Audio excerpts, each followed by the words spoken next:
Good morning, millennials. Welcome back to the Toast and happy hump day. It doesn't feel like a hump day because I'm so far away from the girl whom I wish to hump. Her name is Jackie, and she's on the other end. Hey, Jax. How you doing? I'm doing good. At least we can be together virtually on this hump day because we weren't supposed to be. Plans have changed around here. It's true. In case you don't... En caso de que. That's like my favorite thing to say in Spanish. En caso de que. So much better than in case. Yeah, it rolls off the tongue. En caso de que. It really does. So in caso de que, that you guys don't follow us on Instagram, you were probably expecting to see a gorgeous video and audio episode today with Hannah Berner. I'm not feeling great. I'm actually feeling a lot better than I was yesterday, but I just need to listen to my body, like all the influencers I follow tell me to do. Mm-hmm. And that's exactly what I'm doing. I'm resting, I'm drinking tea. I'm definitely on the mend, but I needed a minute. What are you eating?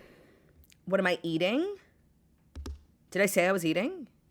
You said you're resting, drinking tea, but you omitted what you are eating, which has been incalculable in making you feel better.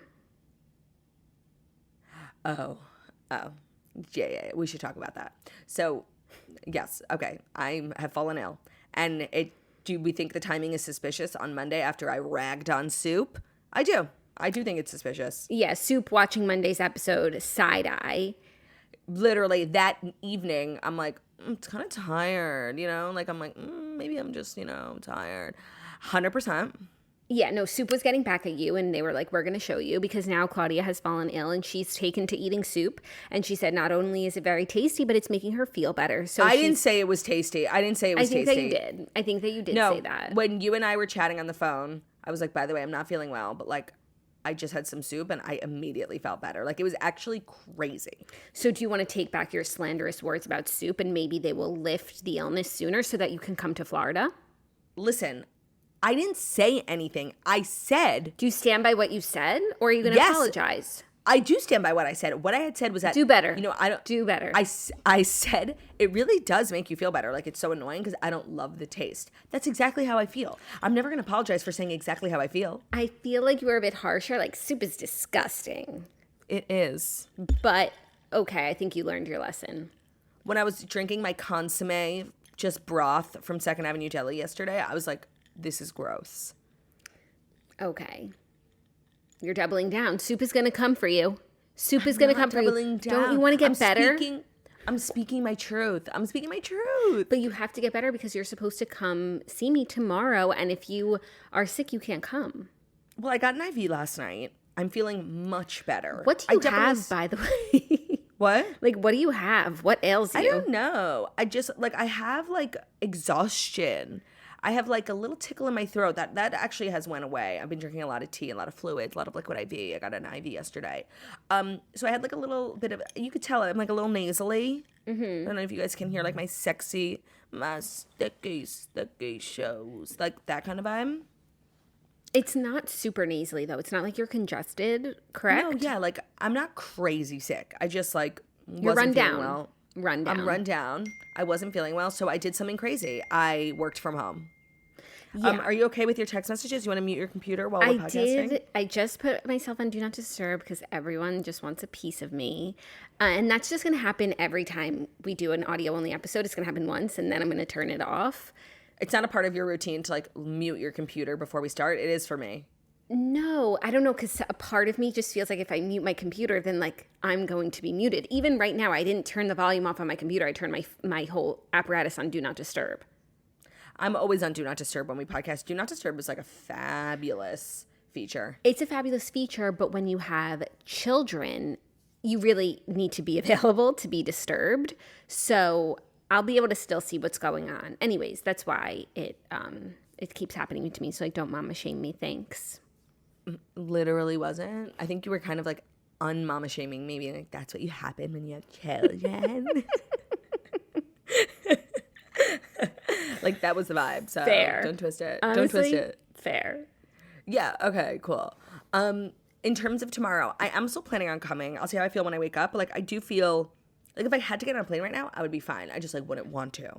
Yeah. Okay. So take it easy. That's why we're doing audio only. It's so funny. We were, like, so excited to be back. You know, maternity leave's over, and now it's as if I'm pregnant again, and we are audio onlying. I know it's so stupid. Like, I can't say this enough times. Like, how maybe 5% of our listeners watch on YouTube. Like, as long as you and I get an audio episode up, we like, our jobs are done. Like, it's really just as done as a regular video. But I feel so incomplete. I hate podcasting from home. I love being in the studio. I feel like I do my best work.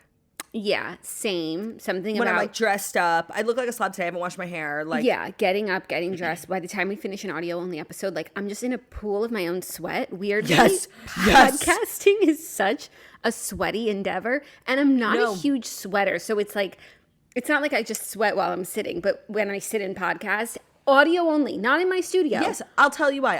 Okay, because when we podcast from home, we're using like pretty good mics, but they're not our studio mics. So we turn off our air conditioning. Like, we make it a very, quiet environment. So that is why when we're done podcasting from home, I always have like literally a line of sweat between my thigh and my vagina. Okay, just want to say I don't turn off my AC. I didn't when I was pregnant because like I would have overheated, and now I don't have noisy AC in my bedroom. So that's not the reason. I think the reason is when we're in, like, at least for me, my contraption of computer, microphone, charger, table on my bed is like all very precarious, and if I move, it could all crumble. So I literally have to sit in the same position for an hour straight, like, and it's not a smart position. It's like my legs are tucked up, like I'm sitting like W style, and then I get sweaty behind my knees and in every crease that didn't move for 1 hour. No, that's true, but also another reason it could be it's like all these devices, like you have like this microphone, they emit heat. Like computers emit heat. They do. Also, it just could be the very physical nature of what we do. Of the work. And if we weren't such gesticulators and talking with our hands and so emotive, maybe we wouldn't break a sweat. No, but maybe it's the gesticulation. It's the gesticulation. Yeah, I think so. Wow. We got to the bottom of it. I'm glad we kind of got to the bottom of that. Yeah. So that's why we're podcasting from home. It's going to be a great episode, though. It's still Wednesday. We've actually got great stories. The VMAs were on last night. I watched most of them. And we have Dear Toasters, really good ones. And we have an update, too. Can't wait. I haven't done a Dear Toasters in a while. I guess I know. Not since before maternity leave. So I'm happy and excited to help our girlies out. I was excited to get Hannah Berner helping people. I feel like she would have given funny advice, but I have rebooked her, everyone. Don't worry. I believe it's the first week of October. I can't remember exactly, but she's coming back. Don't worry. Like, we got it done. Great. And you just got a little extra Jackson Claude original recipe this week, and we'll still be doing the show together on Friday. So it all works out. Basically, what we're trying to say is that all's well that ends well. But I'm in a new hell every time. See, I wasn't going to bring up that part because I'm not in a new hell. I'm with my girly. Like, what's better than that? It's so true. Speaking of your girly, we need to address something. Yeah, we both said it at the same exact time. The highlights from yesterday is what we're going over. And one of them was I sent Claudia a gift to her home because I saw these items online and I felt that Turdy needed them. They were so Turdy, and you know me, I like to just send a little gift here and there when I see something that makes me think of someone. When you see something, you say something. When I see something, I buy something. Yeah. So I sent Turdy like a little care package of things from Bloomingdale's because that's literally her second residence. Yes. And one thing that they had was a pickleball paddle. They did a collab with Recess. So I just was like, oh, these items are so Turdy. I'm thinking of her. Sent a little note in my order, sent it off, and I was so excited for you to receive it. I opened my phone yesterday. I go to your Instagram story, and she posts the pickleball paddle saying, thank you, Bloomingdale's and Recess. Okay. Let's start from the beginning. I immediately was like, oh my God, no, I sent you that. But then I actually thought it was such a Turdy specific gift that maybe they gifted it to you too. And right. I'm the schmuck who bought it for you. Right. So let me just tell you from my POV. Okay. Like the aftermath, of course, I'm humiliated that my first instinct would be like, oh my God, the brands of the world are trying to get to Turdy. Like, I'm so self-involved. Like, that tracks. I didn't even delete it because it's so accurate of like how high I think of myself, honestly. Second of all, in my defense, a few things. Like a week ago, I had posted that I wanted to get my own pickleball paddle and like what brands did people recommend. So I figured like this was a direct result of that Instagram story, first of all. Second of all, I'm going to blame Bloomingdale's here. their note system is not great. You know how like when you order online, you get a return label, it's like printed on a sticker? Mm-hmm. So you just peel the sticker off and you place it when you want to return stuff. The note was literally at the bottom of a sticker. I was like, it looked just like gibberish, like a tracking number. Like, I didn't even look at it. I just threw it right away. Yeah, that's not right. Because I did specify, this is a gift. I would like to write a message. And that's how it came. No, yeah. And like it was gift wrapped now that I think about it. But I figured, you know, the marketing brand, department. Yeah, they want to put their best foot forward. Impress Turby. And then furthermore, there wasn't just a pickleball paddle in there. There was a t-shirt that appeared to be like some sort of merch for the restaurant that is on the 7th floor of Bloomingdale's called 40 Carats. They have the best ice cream in the city, and I eat there probably 4 or 5 times a week. Right. So I was like, oh, they obviously have come to know me as a regular. I never get any special treatment there, but I'm like, you know what? I like kind of put this place on the map. Like, I didn't put it on the map. I'm keeping it on the map because it's always been on the map.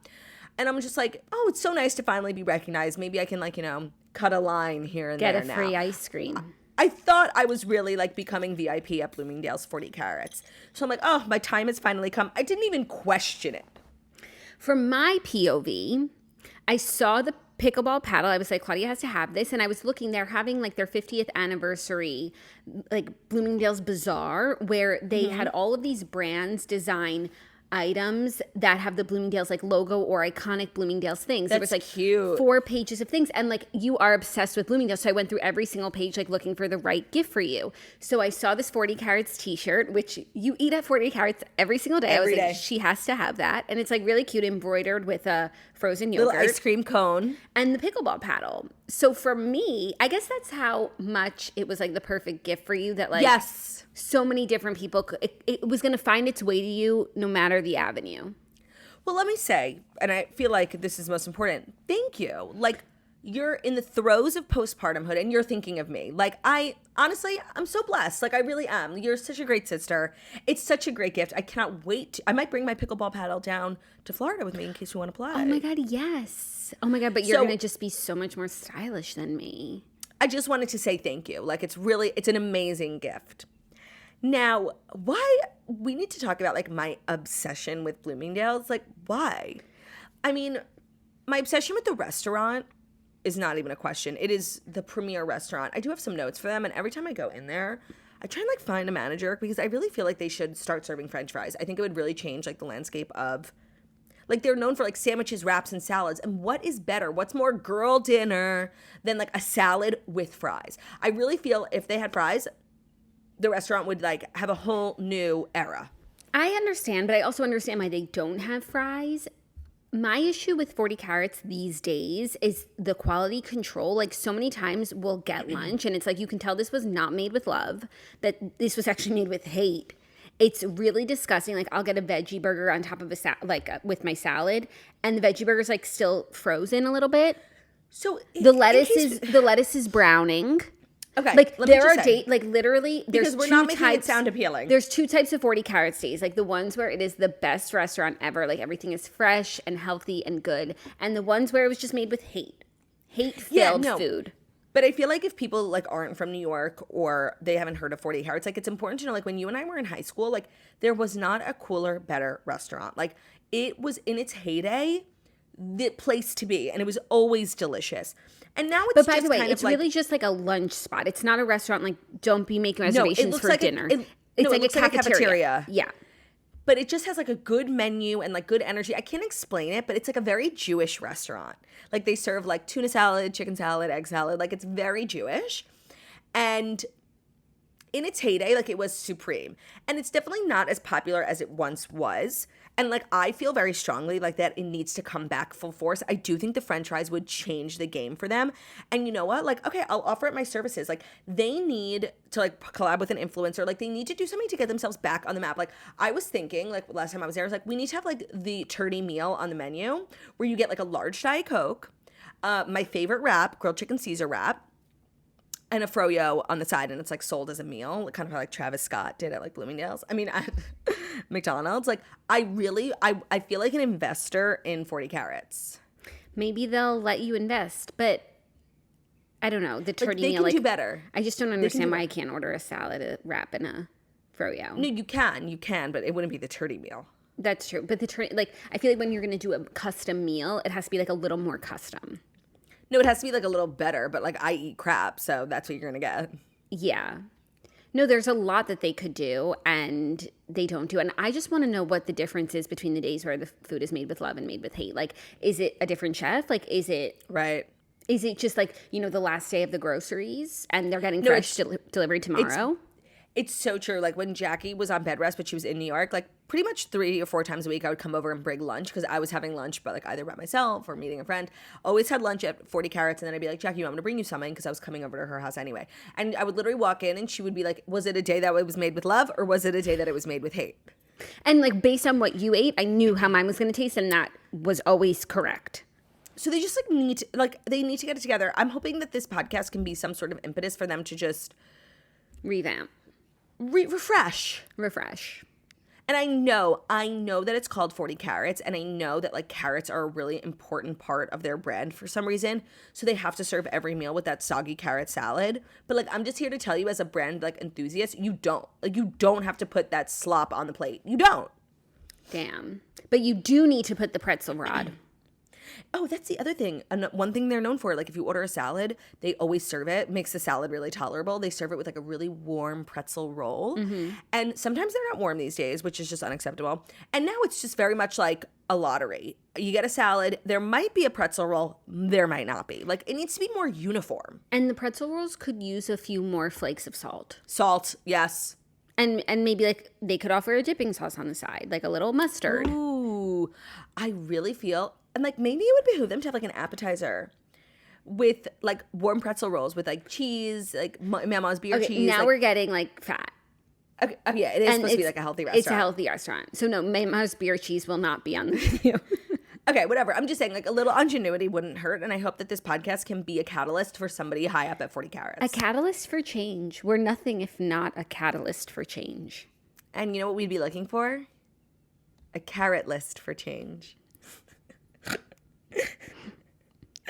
Yeah.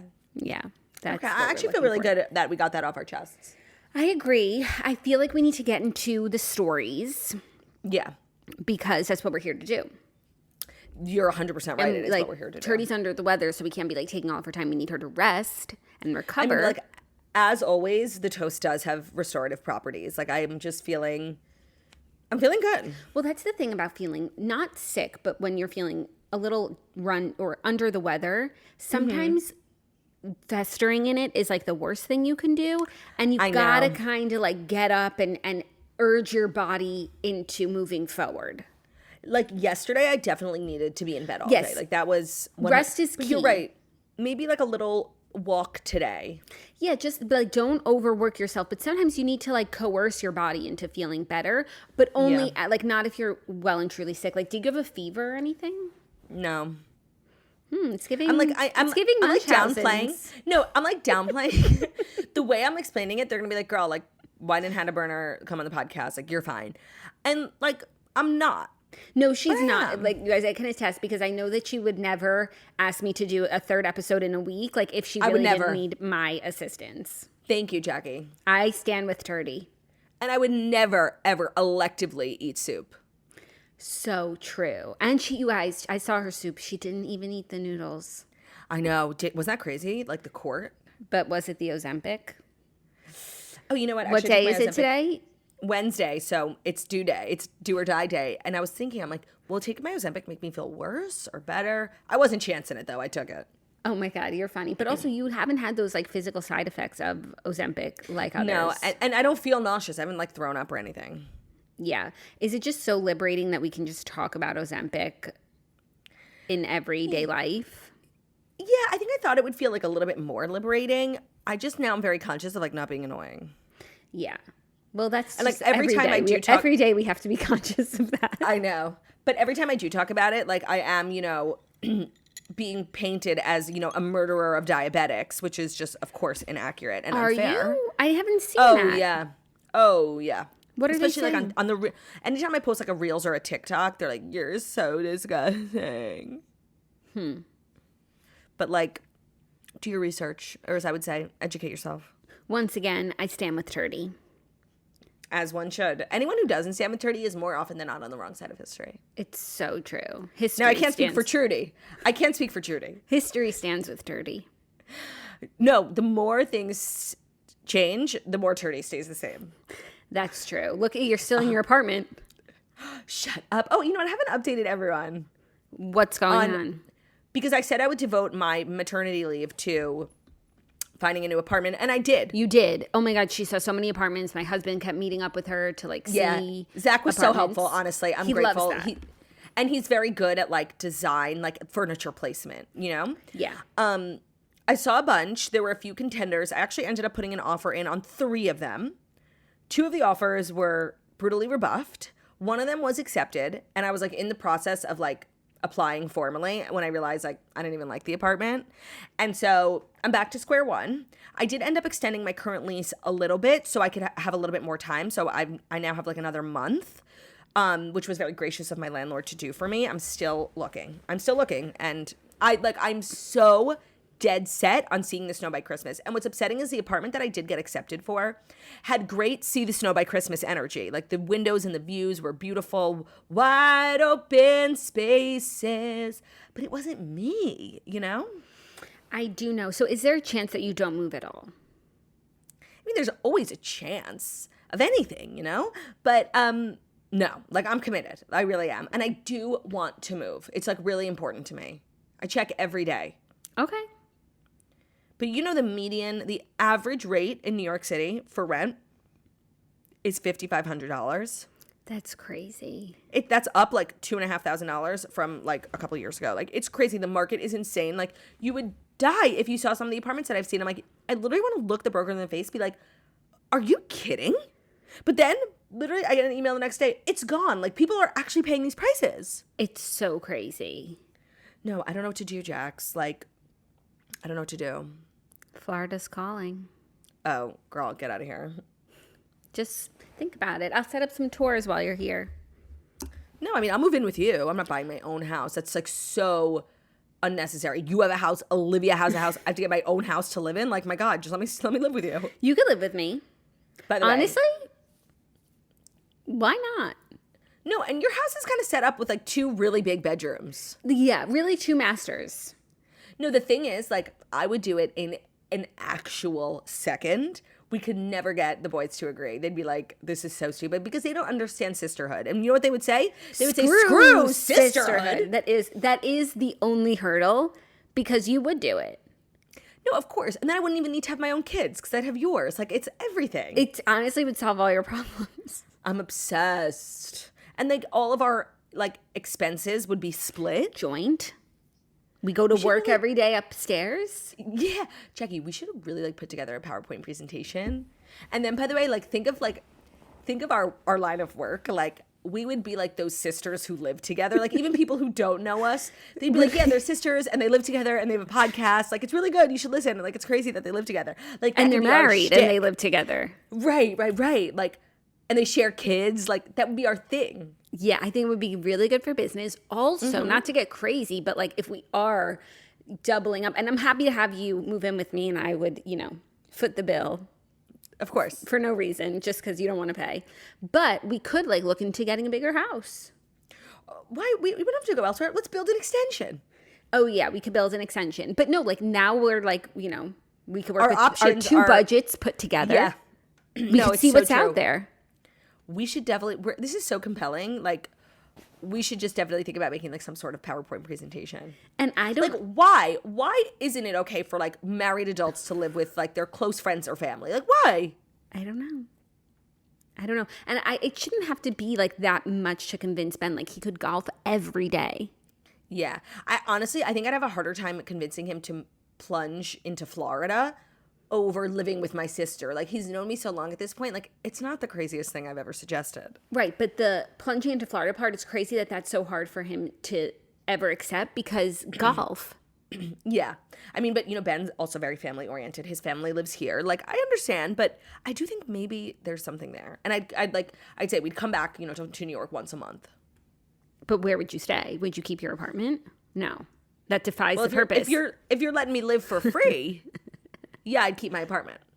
But that like really defies the purpose because then why don't you just come on down right now? And then we never have to tell our husbands. It's just a really long stay of turdies. Right. All right, you know what? We'll flesh out this idea. We'll keep working through it. Yeah, but I love where your head's at. Me too. Are you ready for the Fast 5 stories that you need to know? Today's episode is also brought to you by ZipRecruiter. Did you know that if you're an employer who's hiring, the average cost per hire is $4,700? If you're investing that much money into each new hire, you want to get it right. So what's the most effective way for you to find the best people for your roles? It's ZipRecruiter. And see for yourself. Right now, you can try ZipRecruiter for free at ziprecruiter.com/toast and experience the value ZipRecruiter brings to hiring. So ZipRecruiter lets you try before you commit. There's no cost to try ZipRecruiter. You can post jobs for free so you can see for yourself how effective ZipRecruiter is at helping you hire.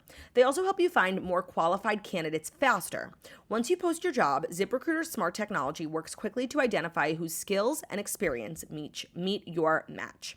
ZipRecruiter will send you a list of available great matches so your job for your job so you can review the top ones, and they're giving you the power to zero in on top talent. So if you've got your eye on an excellent candidate, ZipRecruiter lets you reach out to them directly. So you can easily send candidates you're really interested in a personal invitation to apply. It'll help your job stand out amongst the competition. So whatever you're hiring for, check out ZipRecruiter. It's simple. They help you get hiring right.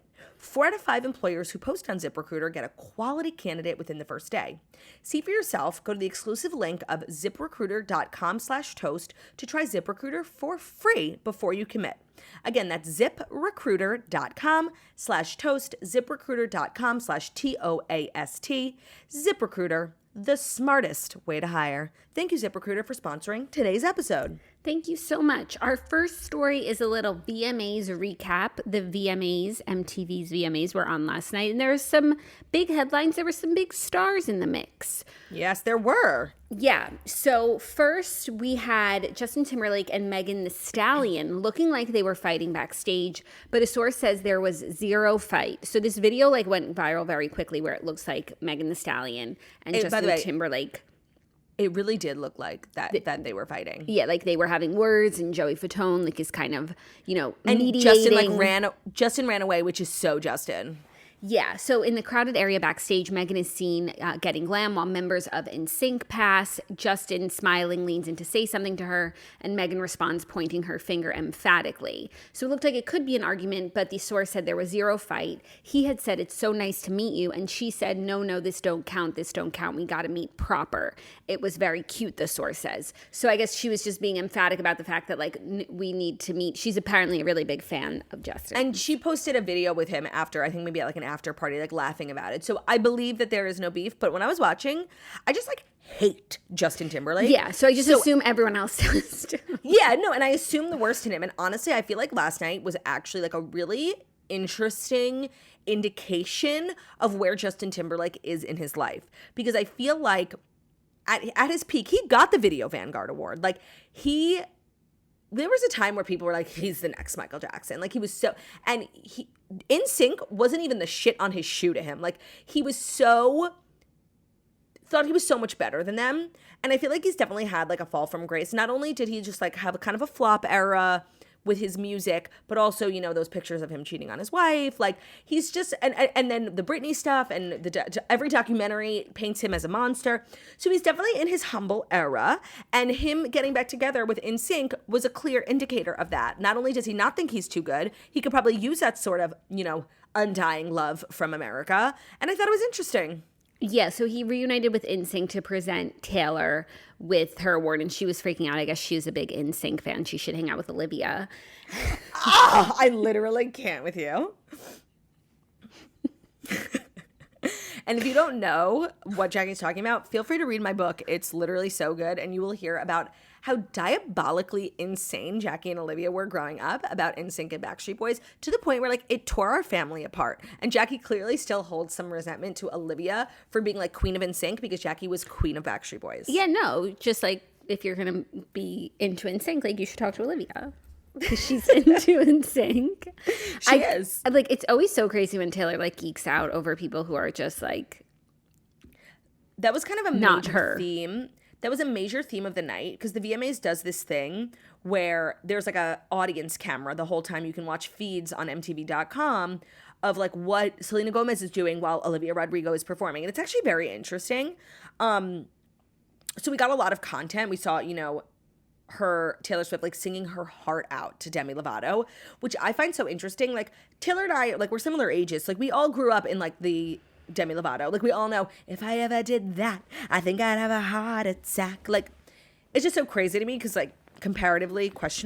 But then also there were so many conflicting dynamics at the VMAs that I was obsessed with. Like, of course, Olivia Rodrigo and Taylor Swift. Like, Olivia Rodrigo can do as many interviews as she wants saying there's no beef. Like, you will never convince me that there's not. There is. No, there is beef because they were so obsessed with each other on top of each other, and now it's radio silence.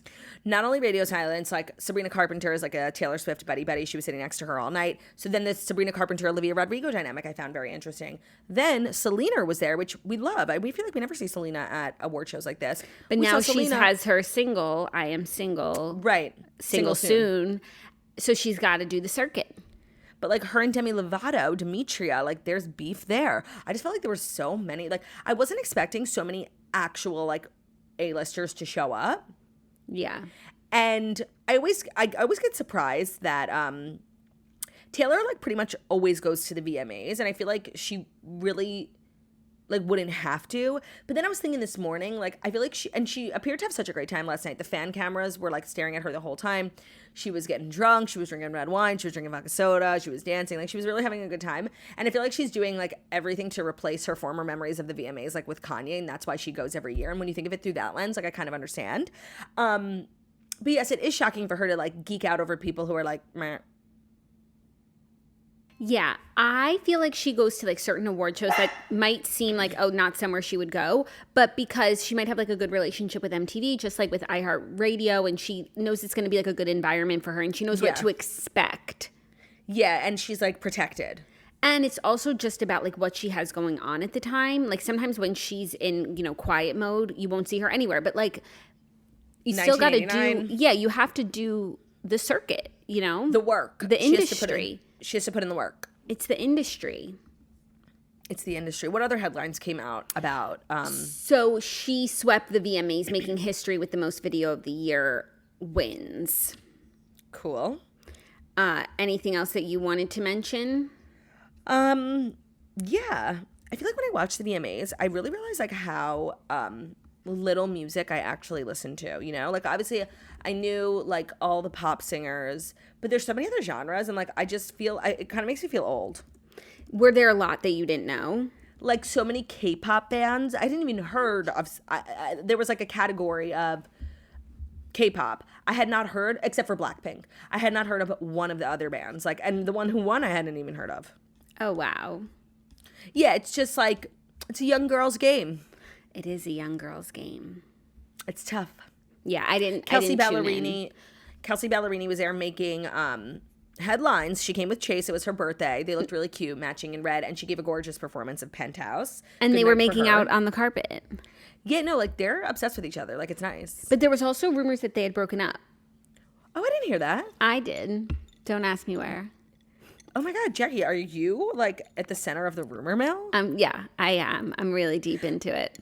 I hadn't heard that they had broken up, but they haven't, so that's good. No, they haven't. Going strong. Happy birthday, that's Kelce. Good. It was actually like a really fabulous award show. Like, and so many like actual stars showed up, which I just found shocking. I feel like Selena like never goes to stuff like that, so it was fabulous to see her. She also got memed like 1,000 times. She like was just like kind of had like a mug on the whole time, and then she posted on her Instagram story like, I'm tired of being a meme, so like I kept my face like that the whole time, so you guys like couldn't make, and of course they still did. That's unfortunate. You just want to be able to live. So I like the idea of like these fan cameras, but it's really like being in a fishbowl. Yeah, and then you think like they're acting the whole time because they know they're being watched and no one wants to have like the wrong reaction. Or they do want to go viral, so they have a reaction. It's just so funny like when Taylor shows up somewhere, like it becomes Taylor Swift's bat mitzvah, Yeah.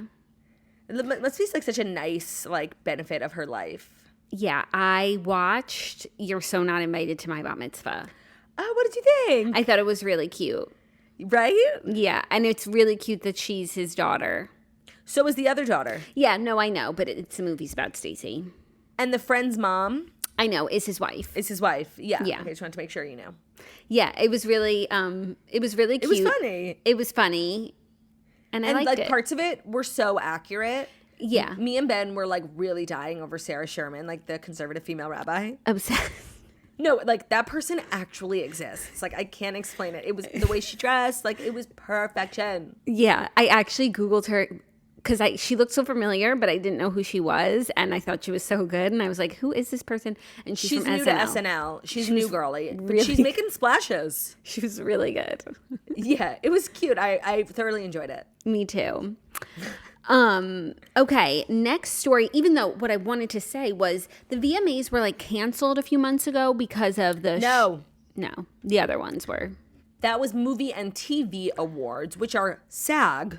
Right, because then I was like, how are we having an award show? Music, totally different. Who hosted last night? That's a good question. Like, was there a host? Was it Nicki Minaj? No, I don't know. The world may never But like know. but actually, they don't have any writers. If there's no host and there's no writers, then they're not violating the strike. Right. So actually, I don't think there was a host. Okay, so now I could segue into one of two stories, and both segues would be really good. But Oh wait. Also, they're about the strike, correct? strike adjacent. Okay, I saw some people saying like enough with the strike news, and I just want to know, does everyone feel that way? Because like I'm down to stop talking about it. I don't particularly care. Well, I could go like enough with the strike news when it's like small updates about what Fran said versus Bob. But you know what? Now you've chosen my segue for me because Drew Barrymore is facing some backlash for resuming her show amid the strike. She has been dropped as the National Book Awards host after her talk show resumed the strike. So Drew Barrymore has been dropped as the host of the upcoming National Book Awards ceremony a day after her talk show taped its first episode since the Hollywood strike began. Quote, the National Book Awards is an evening dedicated to celebrating the power of literature and the incomparable contributions of writers to our culture, the National Book Foundation said in a statement. In light of the announcement that Drew Barrymore will resume production, the National Book Foundation has rescinded Miss Barrymore's invitation to host the 74th National Book Awards ceremony. Oh my God, reading that statement, I just have so many thoughts. Like, no, it's like really Karen-y. First thought, I'm available to host the National Book Awards. And I think that I would be an amazing host for the National Book Awards. I agree. However, the following things I might say might get my invitation rescinded from hosting the National Book Awards. Loser behavior from like nobody asked the book awards to get involved. Major loser behavior. Who even knew she was hosting them? She keeps getting all these hosting gigs taken away from her. No wonder she has to go back to her show. And the most controversial thing that I'll say that really I will not be hosting the National Book Awards is that I don't necessarily disagree with Drew Barrymore's decision to go back to her show and to resume production. Well, the interesting thing is that she is compliant. This is not considered crossing the picket line because she will not have writers writing on her show. She will not have celebrities coming on to promote projects. Like, she's following the rules. So for her to be punished when you could disagree with her, but in reality, she is not crossing the picket line. For the books to get involved, I don't know how the books apply here, first of all. Like, objection, relevance. No, because it's like writers. We support writers. Oh, like book writers. Okay, actually, yeah, writing. I see the connection. Okay, I see the connection. I take that back. But she's really not breaking any rules. I think you could argue the merits, ethically, if you're in SAG, you could go on and on about what you would do. But at the end of the day, she made a decision. I would love to know her true reasoning for making the decision because she doesn't seem like the type of person to intentionally do something controversial. Like, no. She's not a brave person like that, No. So she's an industry girly. She plays by the rules and she's very well liked and she doesn't really, she doesn't need to She doesn't make trouble. She doesn't make trouble, nor does she really need to. She's got like her brand is being lovable. So I think she has out of character. Or it's in character and she has, good decent reasons for resuming her show. Like there are a lot of people who work on her show who won't be working. Like there's just so much that goes into it. And that's my question. That's my question. So it's possible like she wants, PAs, camera operators, hair and makeup. Like she wants people to get back to work so they can feed their families. But if they're in SAG, how are they working. Like, I don't get it. Talk shows, quote unquote talk shows. Actually, I think I know the answer to my own question. Talk shows are their own category. It's like kind of similar to unscripted a little bit, where they are technically not picketing, but I think a lot of shows are standing in solidarity, but they aren't required to picket. So if you wanted to bring your show back and bring back everyone except the writers, you could start getting all of your employees paid. And I have to imagine that's why she's doing it. Or, you know, the network said if you don't do your show, you're going to lose your show. And it's not just about her, but it is about all those people who are employed. Like, I think she has probably good reasons. I choose to give people the benefit of the doubt and not just think that she's wanting to be selfish and bring her show back. Also, this article notes that she employs at least 3 writers who are members of the Writers Guild. And those writers are picketing outside CBS. Yes. So it's not her entire staff. And I just think the National Book Awards, it's not the decision I think they're wrong for this. Interesting. I agree. I think, yeah. Like, I feel like Drew Barrymore did not do a good job of explaining. She released a statement. Yeah. And I felt like her statement was a whole bunch of bullshit. Like, we released our show in sensitive times. We're global atrophy. Like, I don't fucking know. Like, just tell us. Like, what's the reason? Like, you want people to get paid? I actually respect that immensely. And I think we're at a point in the strike now where, like, it's gone on for so long and it's really, really affecting people's abilities to, like, keep, you know, food on the table for their families. And SAG is doing their best. And I know a lot of people have donated a lot of money, but there's like 100,000 people in SAG and most of them are not rich. So now it's at the point where, like, they really do need to strike a deal, because there's power, of course, in striking. But at some point, like, people are going to get desperate and start taking they have to work. Right. That's what I was thinking when we were talking on Monday, when you were saying it's going to go until January. How can it go on until January for everyone? For everyone, right. Right. I don't know. So I feel like we might start to see more and more people who are kind of on the fringe of the strike, because also that's the other thing. It's like, that's like Jessica Chastain, by the way. The lines of the strike are a little blurry in terms of, like, there's the clear thing, like clear intentions of the strike, but then there's other people who are, like, not doing stuff in support of the strike, but not necessarily because it would be crossing the picket line. So I feel like some of those people on the fringe or some of those projects might start to resume because they will have to. No, and I think like Drew Barrymore is just kind of like a trailblazer in that. Actually, it would be Jessica Chastain, because she, like, a few days before was, like, starting drama with the Venice Film Festival. But it is interesting to see, like, huge players like Jessica Chastain and Drew Barrymore doing what they think is best. Yeah.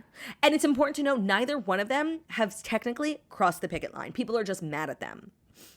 Yeah. People don't agree with what they're doing, even though what they're doing is completely in compliance with SAG. It's not scab. What's the word? It's not scab. It's not scab. It's just, like, not necessarily in the most solidarity with the strike. Right. But that's more of, like, an emotional everybody has thing. to have everyone has to have their reasons, right? Jessica, we got Drew. their reasons. Just like Drew. Just like Drew. Also, these are 2 people who very much play the Hollywood game. They're not mavericks. Controversial. No. So they've got their reasons. And I'm sure they make a lot of sense. And they're just doing a poor job of explaining themselves. Drew Barrymore definitely did a poor job. But that's so Drew. She doesn't talk in specifics. No, she's so We launched our show in sensitive times. We've got a lot of love. Right. We have stories to tell. That's so Drew. So Drew. And one thing about Drew is gonna Drew. Drew be Drewbin. Drew be Drewbin. I had one more thing to say about, not about the strike, but it just took my mind there. Did you guys talk about Aaron Rodgers yesterday? We did. I'm in shock. Like, that just sucks. No, it's so Jets. The one thing about the Jets gonna be Jetsin. Like, it's the most Jets thing ever. Like, the loseriest team in the NFL finally gets a fighting fucking chance in hell. Day 1, minute 1, over. Obsessed. No, it's so New York. It's so New York. It's so New York, and it's really funny, except for the fact that, like, Aaron is extremely injured, of course, won't be able to play. But he will be getting his $45 million. Don't worry. I know, but you know Aaron. No, he's not like a corner cutter. No, and he's not a money grabber. Like, I think he's in it for the love of the sport. Perhaps, yeah. Right? I mean, we really don't know him that well. No, but the vibe I get from him, It's fair. because he was with Shailene. Right, and if you're with Shailene, you can't be in it for the money. It's so true. But I'm like, Refuah Shlema, Aaron. I just like that made No, me but, like you don't so, understand, like honestly, there's nothing to say except it sucks. No, it's literally the most depressing thing ever, especially like the first game, it was on 9/11. He ran out. Oh my God, big, Zach showed me the video. American flag. It was like New York, 9/11 flag, America. Woo-hoo-hoo! Like, it was, honestly, I watched it, I got a little teary. I'm like, oh man, New York is back. Like, 5 minutes later, dead on the field. Like, dead. Literally, it's so Jets. Like, you couldn't have written a more New York Jets tale if you tried. Yeah. I felt bad about that. It's definitely something to feel bad about. Do you think Aaron like hates the guy who tackled him? It's an amazing question, actually. Like, no, because I think it was like a totally legal tackle. But Just, like, the field was slippery because it was raining. was it? It was raining. And like Aaron's just kind of, it's like a little older, you know, maybe he can't withstand those types of tackles. I don't know. Or you know, the tackle, just he came for his Achilles. His Right. Achilles heel. Do you think Aaron Rodgers is like in physical therapy right now listening to State of Grace? Because you know he loves Taylor Swift. Yes, I do. I could actually see him like, this is how I see it going down. Kelly Teller, wife of Miles, good friend of Aaron, texts him and being like, I can't even imagine how difficult this time is for you. I'm thinking of you. I think this song would make you feel better. And she just sends him a Spotify link to State of Grace. And he's listening to it during physical therapy, getting his stretches. And he's, wow, this is a really great, empowering song. And then the bridge comes, you're my Achilles heel. And he knew all along why Kelly sent him that song. And it brings a tear to his eye. And he finds the courage to heal in record time, getting back on the field next week. Not next week, but maybe sometime this season. I feel like the Achilles is like a career-ending injury. It's not a good one. And I can't imagine like And that's why Taylor said, you're my Achilles heel. Yeah, no, because it kind of like takes down the whole body. But it also Right. supports the whole body. That's the point of being Achilles heel. It goes both ways. Right. But I think it would also be really hard to like be at the doctor's office or like in physical therapy and having to describe about your heel without and having to say the words "my Achilles heel" without singing it. If you know that song, you cannot say the word Achilles heel without It singing would be it. like, Doc, I'm feeling a lot better, but my Achilles heel still really hurts. So true. So he's struggling with that too, breaking out into song. No, and by the way, that is something I've, historically struggled with. And if Aaron needs a shoulder to cry on, a mic to sing into, I'm always here for him. Because, us New York girlies got to stick together. Totally. Refuah Shlema, Aaron. Refuah Shlema. Refuah Shlema. Are you ready for our next story? If it's our next story, that's brought to you by Modern Fertility. Think back to sex ed for a moment. You probably learned all about how to prevent pregnancy, but what about how to plan for it? We've always been big fans of planning ahead, scheduling trips months in advance, plotting out our next career moves, figuring out what we're doing for dinner while we're still eating breakfast. But personally, I've never thought much about planning for kids. We're supposed to go to the OBGYN once a year for our annual checkups, but checking in with our fertility isn't usually a thing we do until we're ready for kids, or if we're struggling to get pregnant. So the traditional guidance for fertility has been just wait and see, but now we have tools to help us plan and track for everything in our lives. Wellness, financing, career, school. So why is fertility still a wait and see? That's why Modern Fertility was created. It's an easy and affordable way to test your fertility hormones at home with a simple finger prick.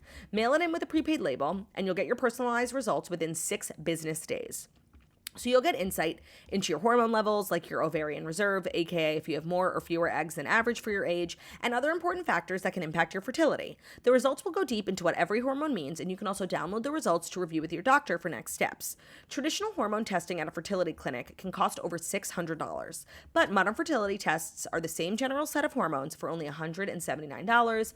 Plus, if you go to modernfertility.com/toast, you can get $20 off your test. Plus, you can get reimbursed for the test through your FSA or your HSA. So if you want kids today or maybe one day in the future, clinically sound information about your body can help you make the decision that's right for you. So go to modernfertility.com/toast to get $20 off your test. Today's episode is also brought to you by Dipsea. Picture this. You're hanging out in your favorite spot, headphones on, and the world around you fades away. When you're listening to Dipsy's stories, you immediately become immersed in a vivid world where touch, every breath, every stolen glance is felt with breathtaking intensity. So I feel like one thing about me, like I'm gonna read smut. And Dipsy is a fabulous, fabulous app full of hundreds of short, sexy audio stories designed by women for women. They bring scenarios to life with immersive soundscapes, realistic characters. You can discover stories about second chance romances, adventurous vacation flings, hot and heavy hookups. They have a lot of my personal favorite trope, enemies to lovers. They're radically inclusive. Dipsy has stories for straight and queer listeners, and 56% of stories are voice acted by people of color. You can now listen to spicy audios by your favorite TikTok creators. They're attentive to your every need, prioritize your pleasure, and have voices that will make you melt. New content is released every week, so in between listening to your favorite stories again and again, you can always find something new and spicy to explore. They also have soothing sleep stories, wellness sessions, and sexy written stories to read. Let Dipsy be your go-to place to spice up your me time, explore your fantasies, relax and unwind, or even heat things up with a partner. For listeners of the show, Dipsy is offering an extended 30-day free trial when you go to dipsystories.com/toast. That's 30 days of full access for free when you go to DIPSEA stories.com/toast, dipsystories.com/toast.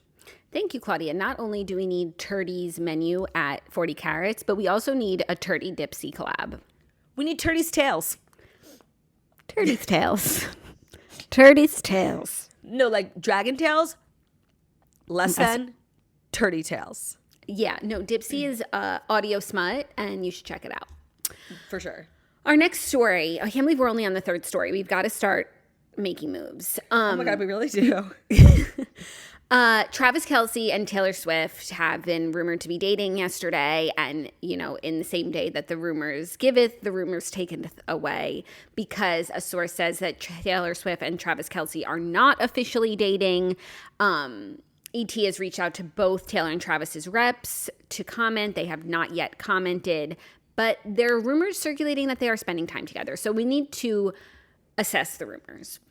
I want to just put out there, like, I don't think these rumors are true. Agreed. For a multitude of reasons. Like, he came out a little too thirsty, a little too publicly. Like, that's not Taylor's way of dating. Like, she's just not like that. So I don't think these are true for that reason.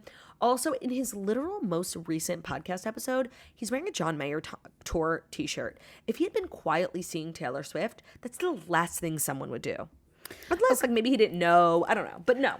I think that they're not dating just like for different reasons, but I still also think they're not dating. Like, first of all, I just don't think that Travis Kelce has the sensitivity to like put together the John Mayer t-shirt thing. Like, I think they could have been dating and he could be wearing that t-shirt and just not realized he seems like that sort of guy. The reason why I don't think they're dating is because I don't think that they would be compatible or like each other, or they are each other's type on its face. Right. Like, the main reason I actually didn't believe the rumor is because it's quite possibly too good to be true. Like, Taylor Swift is dating someone who's actually handsome? No. Like, no. Somebody who's, like, big and buff and American? No. We know who she likes. Like, she likes, like, Maddie Healy. She likes, like, skinny Joe Alwyn, like, Brit. That's not her type. It's quite literally too good to be true. Trust and believe. I would love absolutely nothing more. I didn't even get excited about this for 1 second. Like, it's so fraudulent. No, it's so fraudulent. It's so crazy how she could really date anyone that she wanted. Like, Jackie, she could literally date, like, if she wanted to, like Prince William, like, hypothetically. If he were single, you mean? Yeah. No, she like, could. There's like, no man too famous or too handsome for her. She is the most famous woman in the world, and she is breathtakingly beautiful. Yeah, and it's like she could get a date with anyone. What happens after that date, and if they want to go on a second one with her, that's, you know, she has to figure that out. But like, she could call up anyone in the world and get a date, and I just don't think that it would be Travis Kelce, which is, I can't relate to that. No, me can't neither. relate. But it's not going to be him. Honestly, I ship, but you know what else I really ship? Taylor and Jason Kelce. Why do you keep putting her with married men, Turdy? Like, do you not support women? Because it's a fun hypothetical game. It's a fun hypothetical game. I'm having fun. You're having fun breaking up families. I'm having fun being a homewrecker. That's cool. Who do I see Taylor with? That's the hard part about this game, is that it's actually very difficult to visualize her with someone. The hard part about this game, let me tell you the truth, is having the brain span to think of everyone that you're trying to think of. You know, I Yeah, forget everyone who's like single and eligible. Like my brain goes blank when I try and think about eligible men of Hollywood. I do have my list though. She's never Joe Manganiello. No, he's too big. Yeah, she's never gone for an athletic type. She goes for actors and singers who tend to be thinner, honestly. Okay, Claudia. Josh Groban. I mean, like, but let me just say, that couldn't happen because things that good and that perfect don't happen to people like us. Like, It's true. it is perfect. Therefore, it could never be. Yeah. Also, I'm on my list. I need to take Chris Evans off. You do. There's a few people who are like in relationships right now, but they're not leaving. Like Tom Brady. Did you put Joe and Sophie on the list? Oh my God, no, I didn't. That's a And dark I just want to go on day. the record and say, like, I don't ship Taylor Swift and Joe Jonas. Like, everyone's like, they're both single. I don't care. Yeah, I agree. But I'm adding him. What about Jeremy Allen White and Taylor Swift? There were rumors that he might be seeing Selena, which, you know, the girlies don't girly like that. Selena, you mean? Yeah. Yeah. Okay. And also, Jeremy Allen White is seeing someone. Cool. Like, he's been spotted out with, like, the same girl, like, making out on Runyon Canyon a few times. Oh, that's real. I mean, he's not married, so you don't have to take him off the list. But then you're not going to consider him Right. because he's not married. Right. No, I don't know who the right man for Taylor is. What about Aaron Rodgers? Even though, again, he's an athlete, but he likes her music. Wait, that's an amazing call. And I don't think that Taylor and Shailene are so dissimilar. But see, here's the thing. The last time Taylor dated someone was Maddie Healy. And I do feel like a big part of their breakup were people being like triggered because he's like kind of, you know, a free talker. Like he just says what's on his mind. Mm-hmm. And Aaron Rodgers is kind of like that too. He's very like America. I think he's like, you know, has some strong opinions on some hot topics. And I feel like Taylor is not in the business of doing that again. Like getting dragged into like, you know, hot button issues because the person she's dating like has, you know, some hot takes on topics. Is a free thinker and a has free some hot speaker. topics. Yeah. Right. Okay, fine. Except I refuse to believe that that's why they broke up because that would just be like incredibly fucking losery that like she let her personal life, like she's really into this guy and she's going to actually like let you know, public perception affect her life. I don't think that's the case. Me neither, but I can't imagine that was very fun. No. Or Like maybe, I don't know, maybe she likes a bit of danger. Living on the edge. Yeah. Edge adjacent. I just want to say I really like her and Aaron Rodgers. Me too. But like she travels so much. It's hard to date an athlete. They travel a lot. Not anymore. True. He just got the whole year off. He'll be Thanks in New York. to And his she's always in New York. Achilles heel. And that's the song he would walk down the aisle to at the wedding because it was his Achilles heel that brought him the love of his life. And do you think that she should sing him down the aisle? I know you're against that in general, but if it was Taylor, I'm still against it. who could sing her song? Me. Turdy. Me. Turdy's tunes. Wait, what's that from? Me. Legally Blonde, of course, when she gets Professor yes. Callahan's internship. Thank you. And he says, screw sisterhood. How dare he? How dare he? Okay, we need to move on to our next story, which will take 2 seconds. I like how you're like attacking me like I'm the one holding us back. I'm not attacking you. I'm attacking the show. And I'm attacking myself, honestly. It's a self-loathing sort of thing. Jackie, it's not worth it. Yeah. But this story will be brief. Dancing with the Stars cast announced. Okay. Season 32. Wow. You know, all good things at some point must come to an end. But and it's this not isn't even good anymore. It's not going to be now because it's back on ABC. Oh. And Disney Plus. Like, it's more platformed than ever. And these are the stars that will be dancing. We heard about Ariana Madix, and yesterday you guys talked about Jamie Lynn Spears and Charity Lawson, The Bachelorette, were already announced. Now we also have Mauricio Umansky, Real Housewives of Beverly Hills star and husband/ex-husband of Kyle Richards, singer Jason Mraz, actress Allison Hannigan, Mira Sorvino, NFL player Romy. NFL player Adrian Peterson, Brady Bunch star Barry Williams, supermodel Tyson Beckford, and Harry Jowsey, Lele Pons, and Matt Walsh. The only person of extreme interest here to me is Mauricio Umansky. I don't think we've ever had a house husband on before. Right. I would imagine Mauricio is like far too busy being like actually successful in business to be on a show like this. Like, I find this shocking. I find it shocking, not the idea of him being on Dancing with the Stars. I think that's a cute idea. I agree he's a busy businessman, but maybe, I don't know, he pushed all his calls till next month. But what's shocking is that how much like front-facing interviews he's going to have to be doing at the weirdest time in his life when he probably doesn't want to be speaking on stuff. So why would you put yourself in the lion's den where people are just going to be asking you questions about your relationship all the time? Like, maybe do Dancing with the Stars next year, or maybe have done it 5 years ago. Like, I just think it's really weird that he would choose to do it now because he's going to have to be talking about what's going on in his life every single week. Yeah, like he's throwing himself in the center of the drama when they've been trying to avoid it. So I think that's weird. But also the fact that he's a businessman and doing the show, don't forget that he has his other show. And so now like doing stuff like Dancing with the Stars is just part of his job. That's true. I forget that he's like a dual reality star. He also has a Netflix show, which is so crazy. Yeah. I do not feel compelled to watch, but that's not or different or out of the ordinary from any other season of Dancing with the Stars. Wish everyone the best. There isn't like a clear, maybe it's Lele Pons. Who you think would win? There's usually a clear winner where it's like someone with a lot of social media followers and who can like already kind of dance. Yeah. Does Lele dance though? Or does she do comedy?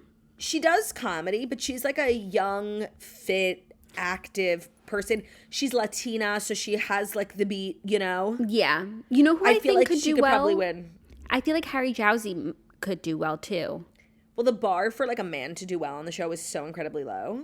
Yeah. But I agree. Or maybe Ariana Madix. But I agree, there's not someone who, you know, has been training in dance their whole life. Heather Morrison from Glee. Charlie D'Amelio. Right. Charlie or even like D'Amelio. a gymnast. Remember Lori Hernandez? Yeah. Yeah, there's not a clear winner.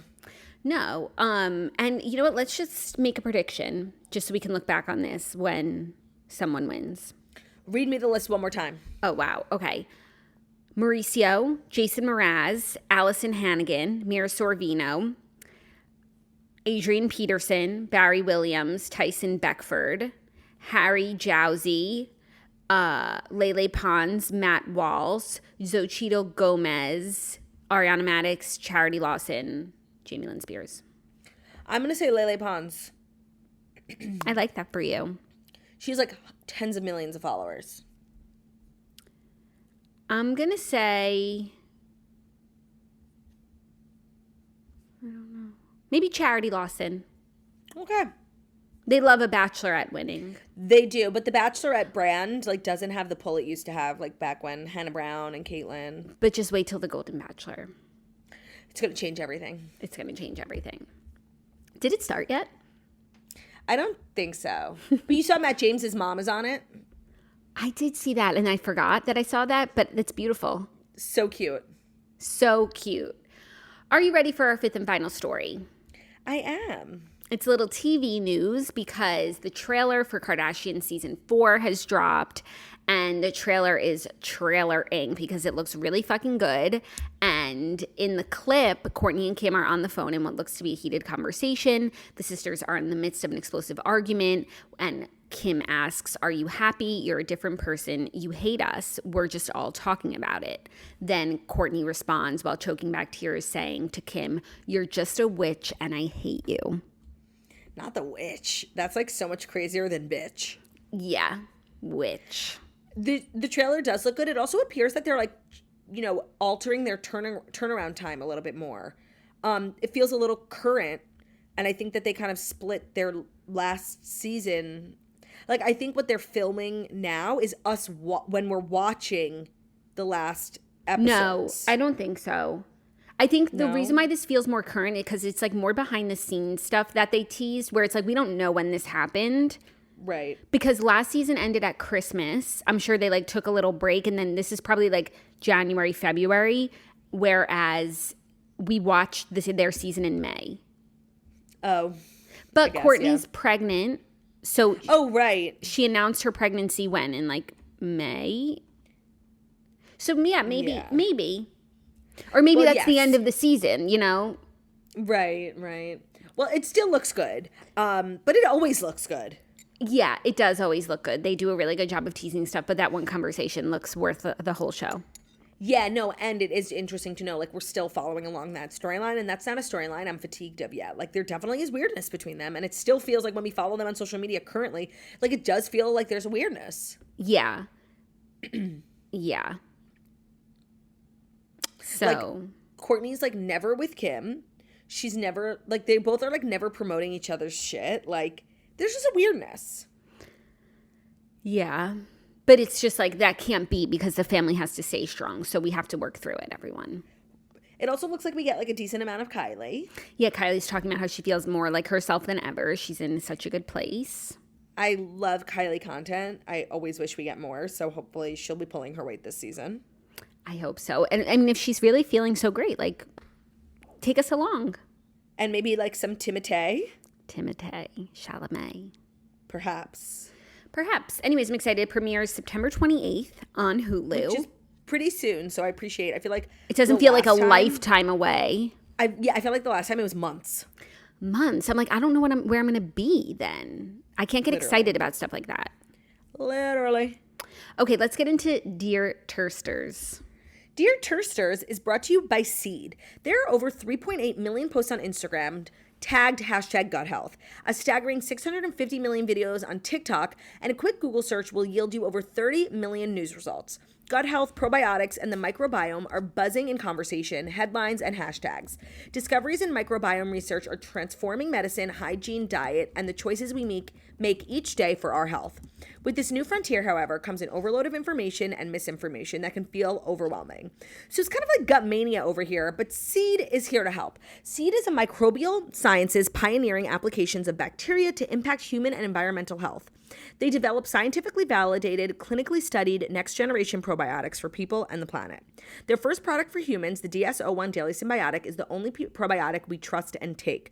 If you've taken probiotics before and haven't felt a difference, it's likely because the capsule isn't designed to survive your stomach acid, bile, salts, and digestive enzymes. Seed is different. Now more than ever, it's important to trust science and integrity. When it comes to learning about and maintaining a healthy microbiome, Seed is the company that we trust. So it's a plant-based prebiotic and probiotic with 24 strain that has been clinically or scientifically studied for its benefits. It's free from 14 classes of allergens that are defined by the EFSA. So the Seed DS-01 Daily Symbiotic is helping you avoid gut mania. Head to the trusted source for symbiotics. Start a new healthy habit today. Visit seed.com/toast and use code TOAST to redeem 30% off your first month of Seed's DS-01 Daily Symbiotic. That's seed.com/toast. Use code TOAST. All right, our Dear Toasters today are very interesting. We have 2 submissions, and we have an update from the girlies. So first up is a little bit of literature controversy, which we've never had before. Hello, Jackson Turdy. I recently published a book under a pen name that no one knows about. It's not an overnight bestseller, but the book is actually doing pretty well. So far, I've kept it completely separate from my personal life, with only a handful of people who know about it at all. Not even all of my family knows about it. I was raised very religious, with a huge emphasis on purity culture.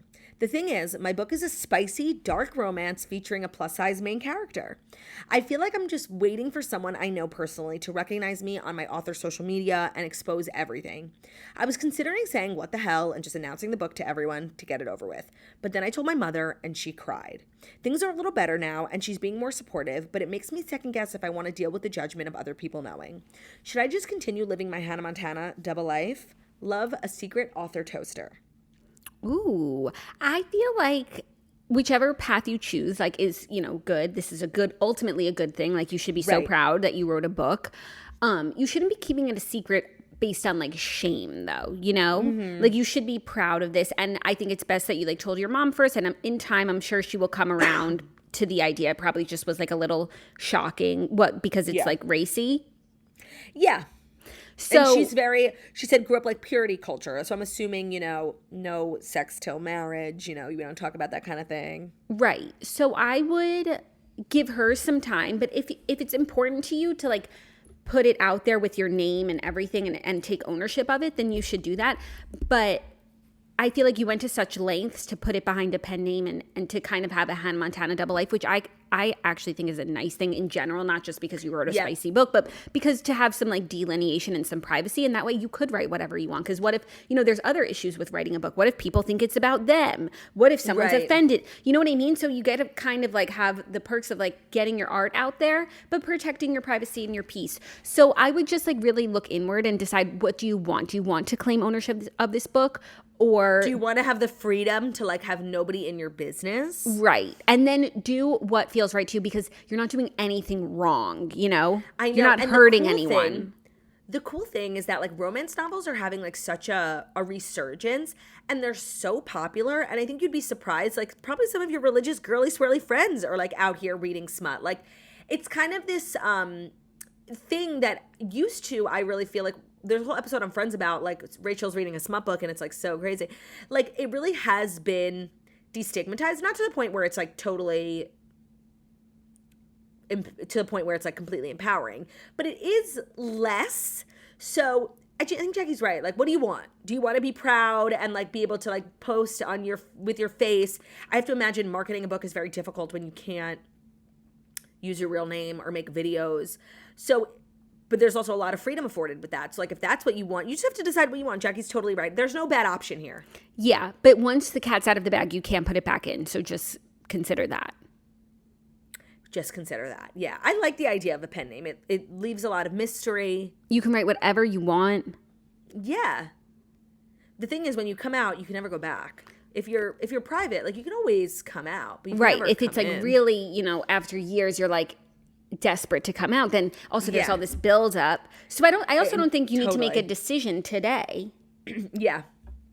But how cool. Send us a copy. Yeah. Oh, send one to Turdy Tales. She'll read it for Dipsy. Turdy Tales. There's no bad decision here. You really, like, neither one of us can answer this for you. It's just like, what do you want? Follow your heart. You get what you want. And this winter break, you want Turdy. I mean, every winter break and spring, summer, and fall. So true. Okay. Hey, girlies, I need your help. I need to decide if I'm being crazy or if I have grounds. My boyfriend of 5 years, forever PJom, has gone away to Europe to travel for over 2 months. I couldn't go because of work. We have a joint spending account that we use for groceries, bills, etc. We live and have a mortgage together. He told me that he was surprised I was still using the joint account for groceries and household things while he was away because he was using his personal expenses to travel. He even said, quote, "So that means I'm paying for half of your food that I'm not eating?" Am I crazy for getting upset that he thinks I should fend for myself while he decided to go away and travel? Or am I being dramatic? Is this a hill I'm willing to die on? Duh. It's giving cheapskate. Like, no, let your girl eat. Home is home. Like, home is home. Why do my habits have to change because you decided to gallivant around Europe for 2 months? And yes, technically, like if we're getting extremely mathematical, yeah, you're paying for your food, so I'll pay for my food. But like, hello, like it's called chivalry and just like let me eat. And also, if you didn't have a conversation, it's not even chivalry. Like she's still home. Yeah, no, and if there wasn't a conversation before about how let's start use our personal at this time, which I think would be kind of extreme, like, and unnecessary. If there wasn't a conversation, the fact that he would expect you to just like go and use your personal it's just like rude and unnecessary. Sorry. Plus, like he's gone. Home is home. And you know what? Like, yes, if we were to whittle it down, go back and forth with this guy, like, sure. Do you have a point? Yeah, I guess. Do I literally care? No, bitch. I'm home. You're traveling. Like, that's your fucking problem. I'm not changing my ways. Home is home. Home is home. Like, home tings are home tings. Yeah, no, I'm not changing the credit card on my Instacart account, adding a new card. No, I'm not doing it. I have one thing to say. Home is home. Yeah. That's a little, small. Like, that's small. Small. Agreed. It's giving small. It's giving home is small. Especially because they're together 5 years. They have a mortgage. Like, they have it's not like she's been out, like, pounding the joint account. Yeah, no, like she's buying She's groceries. trying to eat. No, And it's not even like she's going out to restaurants to eat. Like, she's buying groceries. Also, and like, she what said if some... She said household things, paper towels. What if some of those groceries are going to still be there when he gets home and I'm he's sure going she got to a big eat? roll of toilet paper. Yeah, but the few rolls that she used while he wasn't there, maybe she should pay for just those. Venmo. And start recording how many rolls she used. Like, that's what I'm saying. It's just small. Like, Small. you want to get in the nitty gritty? No, you don't. Yeah, because we'll go there. Yeah, so then she should cordon off all the groceries that she bought by the time he gets home and he can't go in that section of the fridge. Also, are we going to talk about how he's going away for months? Yeah, that's a lot. 2 months in Europe. Yeah, like, clearly he's not, broke because you can't go to Europe for 2 months if you don't have any money. So money's not really a factor for him on his big, gallivanting around town, Europe. So calm down. Yeah. Yeah. And also, like, I don't know. If he's away, he should want you to be in every comfort. 100%. Not like fending for yourself, hunting Literally. and gathering your own food. Literally making your own toilet paper. So Okay. all this to say, you have grounds. Oh, you're not crazy. Grounds granted. And fight harder. Just keep using the joint. Yeah, no, and you know what? Get yourself a little something nice. And if he has a really big problem with it, he should come home. Yeah, we could talk about it at home. Yeah. Jeremy. I don't have long distance minutes. Can't talk right now. CTRN. TTYL. All right, our third and final Dear Toasters is a submission.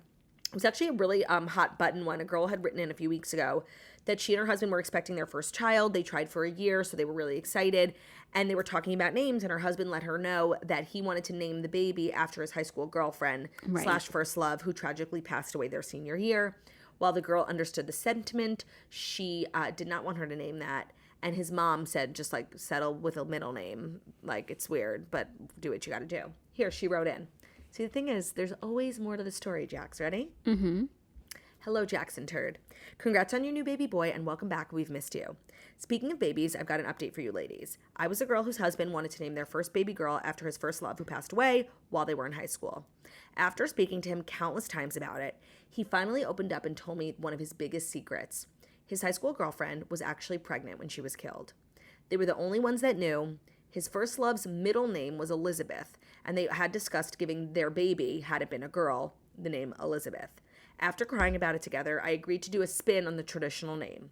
I also wanted to name her after my grandmother, so without further doot-da-doo, our baby girl's name is Margaret Eliza. She'll be called Maggie for short. I can't wait to meet her in a few weeks. Oh my God, that gave me chills. I know. See, the thing is, there's always more to the story. Like, sometimes people are not, like, saying wacky things for no reason. Like, Right. It's so true. I think Eliza for Elizabeth is so beautiful. I mean, maybe her name started with an M, whatever it is. That literally gave me chills when you read the name. Wrapped up with a bow on top. See, the thing is, communication is never a bad route to take, ladies. Maggie. Margaret Eliza. But they're calling her Maggie. Yes, I love the name Maggie. You do. I call Margot Maggie, and like I call Margaret Fish Maggie. Like, I love the name Maggie. Love it. Wow, what a great way to end the show. So happy for you. Totally. All's well that ends well. Period. Exclamation point. Exclamation point. And that's our show. A gorgeous long episode for you guys. Hope you enjoyed. Tomorrow, the schedule's up in the air. So just, you'll have to wait and see for tomorrow. I am feeling better, but we'll figure it out. You need to rest today. Right. The rest of the week there will be shows. There'll be crowds and there will be shows. Yeah. But who knows when and where. Thank you guys so much for listening to the Toast of Millennial Morning Show, where we deliver the fast-sized stories that you need to know every Monday through Friday on YouTube. So if you're watching us on YouTube, please feel free to subscribe. Even this video, thumbs up. We're also available as podcasts anywhere podcasts can be found. So that's Spotify, iTunes, Stitcher, Public Radio, I guess most places. We love you, the podcast, because weekly talented we are. Love ya. Bye. Love ya. Bye.